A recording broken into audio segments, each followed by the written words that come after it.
जलियांवाला बाग हत्याकांड। इतिहास कभी नहीं भूलेगा इस दिन को। भारत के स्वतंत्रता आंदोलन में कुछ ऐसी तारीखें हैं जिन्हें कभी नहीं भुलाया जा सकता। 13 अप्रैल 1919 को अमृतसर के जलियांवाला बाग में घटी घटना को याद करके आज भी अंग्रेजों के क्रूर अत्याचारों की तस्वीर आंखों को नम कर देती है। 13 अप्रैल को जलियांवाला बाग में उपस्थित अनेक लोगों में, जिनमें बच्चे और महिलाएं भी अधिक संख्या में थे, उन सब पर किए गए अमानवीय अत्याचार तथा क्रूरता का उदाहरण अन्यत्र कहीं नहीं मिलता।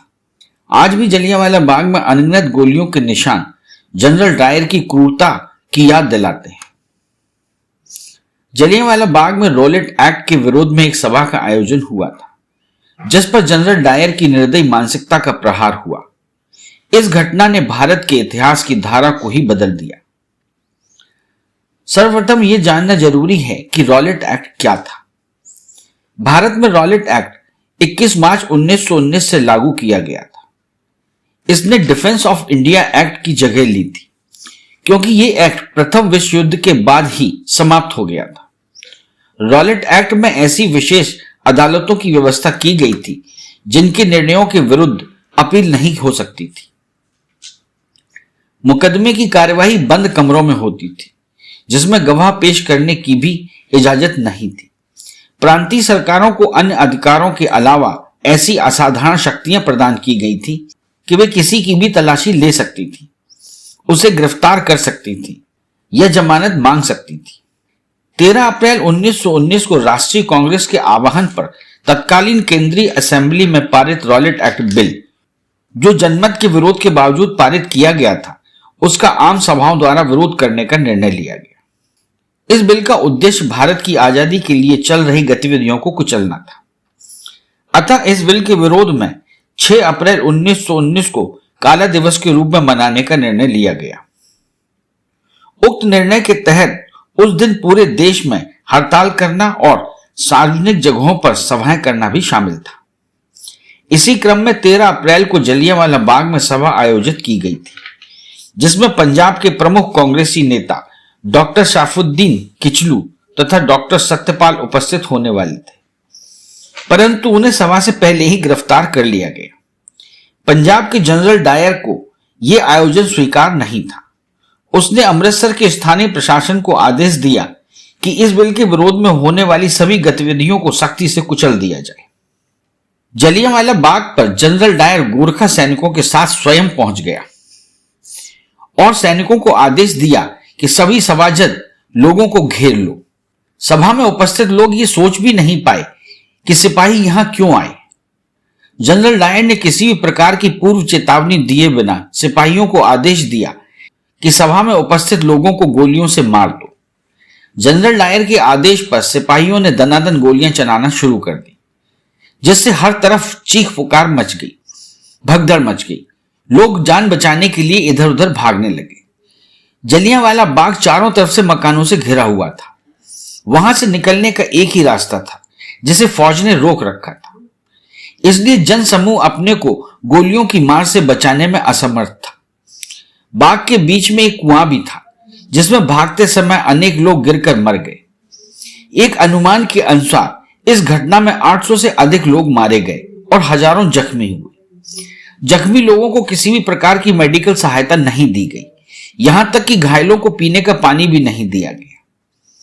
इस घटना की प्रतिक्रिया स्वरूप पूरे पंजाब में मार्शल लॉ लगा दिया गया और सभी बड़े बड़े नेताओं को गिरफ्तार करके बिना मुकदमा चलाए जेल में बंद कर दिया गया। महात्मा गांधी इसकी जांच हेतु अमृतसर जाना चाहते थे, लेकिन उन्हें भी वहां जाने से रोक दिया गया। जलियांवाला बाग की इस अमानवीय घटना की जितनी भी निंदा की जाए कम है। इस घटना के विरोध में स्वर भारत में ही नहीं बल्कि इंग्लैंड में भी हुआ, किंतु ब्रिटिश हाउस ऑफ लॉर्ड्स में जनरल डायर की प्रशंसा की गई। इस नृशंस घटना की गूंज लंदन की सभा में भी सुनाई दी। तब अंग्रेज सरकार को इस घटना की जांच हेतु विवश होना पड़ा। दीनबंधु एफ एंड्रूज ने इस हत्याकांड को जानबूझकर की गई क्रूर हत्या कहा। इस हत्याकांड की सब जगह निंदा हुई। रविंद्रनाथ टैगोर ने क्षुब्ध होकर अपनी सर की उपाधि वापस कर दी। इस कांड के बारे में थॉमसन एवं गैरेट ने लिखा कि अमृतसर दुर्घटना भारत ब्रिटेन संबंधों में युगांतकारी घटना थी, जैसा कि 1857 का विद्रोह।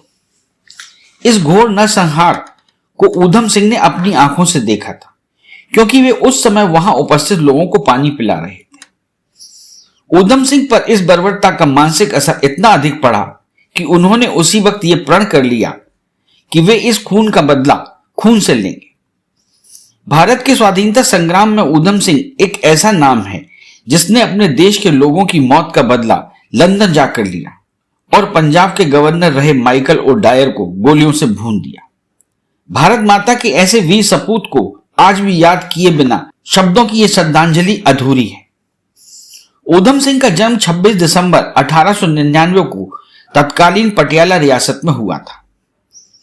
उनके पिता का नाम तहर सिंह था। वे रेलवे में चौकीदार की नौकरी करते थे। उनके बड़े भाई का नाम साधु सिंह था। पिता की बीमारी की वजह से ये लोग अमृतसर आ गए थे। यहीं अत्यधिक बीमारी के कारण पिता की मृत्यु हो गई और दोनों भाई को अनाथ आश्रम में रहना पड़ा। वहीं उन्होंने 10वीं तक की शिक्षा ग्रहण की एवं कुछ दस्तकारी सीखी। अमृतसर में ही ऊधम सिंह की मुलाकात एक लकड़ी के ठेकेदार से हुई, जो उसे अफ्रीका ले गया। अफ्रीका से ऊधम सिंह अमेरिका चले गए, जहां उन्होंने अपनी मेहनत से कुछ पैसे कमा लिए। अमेरिका में रहते हुए उनका पत्र व्यवहार सरदार भगत सिंह से हुआ। उन्हीं की प्रेरणा से वे भारत वापस लौट आए। आते समय वे कुछ रिवॉल्वर और कुछ पिस्तौलें अपने साथ ले आए। भारत आने पर उन्होंने अपने केश और दाढ़ी कटवा दी और अपना नाम बदलकर राम मोहम्मद आजाद रख लिया, जो भारत के 3 प्रमुख धर्मों का प्रतीक है। वे हथियारों सहित लाहौर पहुंचने में सफल रहे, किंतु लाहौर में तलाशी के दौरान एक पुलिस वाले ने उनके हथियारों को जब्त कर लिया। इस अभियोग में उन्हें 4 साल की सजा हुई। 1932 में जेल से रिहा हुए। जलियांवाला बाग की घटना उनके मन मस्तिष्क में निरंतर धधक रही थी, इसलिए उन्होंने किसी नाम से एक पासपोर्ट बनवाया और 1933 में भारत छोड़कर इंग्लैंड चले गए। इंग्लैंड पहुंचकर उनका लक्ष्य था जनरल डायर की हत्या और वे उपयुक्त अवसर की तलाश करने लगे। भारत के इस महान योद्धा को जिस मौके का इंतजार था, वह उन्हें 13 मार्च 1940 को उस समय मिला जब माइकल और डायर लंदन के कॉक्सटन हॉल में एक सभा में शामिल होने गया था। ऊधम सिंह ने एक मोटी किताब के पन्नों को रिवॉल्वर के आकार में काटा और उसमें रिवॉल्वर छिपाकर हॉल के भीतर घुसने में कामयाब हो गए और सभा में जनरल और डायर के सामने बैठ गए। जब जनरल डायर सभा को संबोधित करने के लिए खड़ा हुआ, तब भारत के बारे में कुछ अपशब्द ही बोल पाया था कि ऊधम सिंह ने खड़े होकर अपनी पिस्तौल से उसे भून डाला। होम सेक्रेटरी जो उस सभा में मौजूद थे, वो भी घायल हुए। सभा में उपस्थित लोगों ने ऊधम सिंह को पकड़कर पुलिस के हवाले कर दिया। ऊधम सिंह के इस सफल प्रयास की प्रशंसा पूरे भारत में की गई। आखिरकार अनगिनत मासूम लोगों की हत्या का बदला ऊधम सिंह ने ले लिया था। इस बदले से उनका 13 अप्रैल 1919 में लिया गया संकल्प पूरा हो गया था। इस हत्या के कारण ऊधम सिंह पर लंदन की एक विशेष अदालत में मुकदमा चलाया गया। ऊधम सिंह ने वीरतापूर्वक सिर को ऊंचा रखते हुए इस हत्या को स्वीकार किया और बोले, मुझे इस कार्य पर गर्व है। सैकड़ों निर्दोष भारतीयों के हत्या के हत्यारे जनरल डायर को मारकर मैंने राष्ट्रीय अपमान का बदला लिया है। अंग्रेज अदालत ने 12 जून 1940 को उन्हें फांसी की सजा दी। वे हंसते हंसते फांसी के फंदे पर झूल गए। शहीद ऊधम सिंह के इस योगदान को भारत कभी भी नहीं भुला सकता। ऊधम सिंह ने अपनी प्रतिज्ञा पूरी कर दुनिया को संदेश दिया कि अत्याचारियों को भारतीय वीर कभी बख्शा नहीं करते। 31 जुलाई 1974 को ब्रिटेन ने ऊधम सिंह के अवशेष को भारत को सौंप दिया। आजादी के बाद अमेरिकी डिजाइनर बेंजामिन पोक ने जलियांवाला बाग स्मारक का डिजाइन तैयार किया, जिसका उद्घाटन 13 अप्रैल 1961 को किया गया।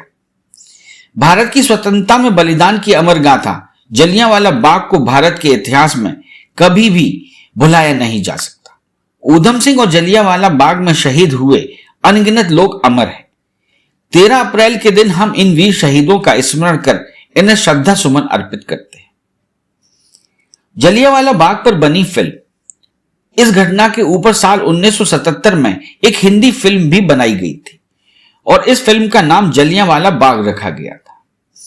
इस फिल्म में विनोद खन्ना और सवाना आजमी ने मुख्य भूमिका निभाई थी। इसके अलावा भारत की आजादी पर आधारित लगभग हर फिल्म में, जैसे लेजेंड ऑफ भगत सिंह, रंग दे बसंती, जलियांवाला बाग हत्याकांड को जरूर दर्शाया जाता है। इसके अलावा इस हत्याकांड के ऊपर कई सारी किताबें भी लिखी गई हैं।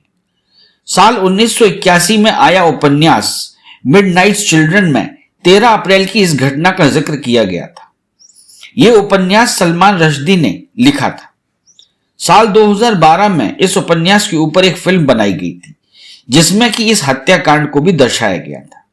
इसके अलावा साल 2017 में आई फिलौरी फिल्म में भी इस घटना को दिखाया गया था और बताया गया था कि किस तरह से इस हत्याकांड का असर कई लोगों की जिंदगी और मारे गए लोगों से जुड़े परिवार वालों पर पड़ा था। जलियांवाला बाग हत्याकांड को लेकर ब्रिटिश सरकार ने कई बार अपना दुख प्रकट किया है, लेकिन कभी भी इस हत्या के लिए माफी नहीं मांगी। साल 1997 में ब्रिटेन की महारानी एलिजाबेथ II ने अपनी भारतीय यात्रा के दौरान जलियांवाला बाग का भी दौरा किया था। जलियांवाला बाग पहुंचकर उन्होंने अपने जूते उतारकर इस बाग में बनवाई गई स्मारक के पास कुछ समय बिताया था और 30 मिनट तक के लिए मौन रखा था। भारत के कई नेताओं ने महारानी एलिजाबेथ II से माफी मांगने को भी कहा था। वहीं भारत के तत्कालीन प्रधानमंत्री इंद्र कुमार गुजराल ने रानी का बचाव करते हुए कहा कि रानी इस घटना के समय पैदा नहीं हुई थी और उन्हें माफी नहीं मांगनी चाहिए। वहीं साल 2016 में भारत के दौरे पर आए इंग्लैंड के प्रिंस विलियम और केट मिडल्टन ने इस मुद्दे से दूरी बनाए रखने के लिए जलिया बाग में न जाने का फैसला लिया था। वहीं साल 2017 में इस स्मारक पर गए ब्रिटेन के मेयर महापौर सादिक खान ने एक बयान देते हुए कहा था कि ब्रिटिश सरकार को इस नरसंहार पर माफी मांगनी चाहिए थी। इस चैनल को लाइक और सब्सक्राइब करना ना भूलें। देखते रहिए बंजारा बीट्स।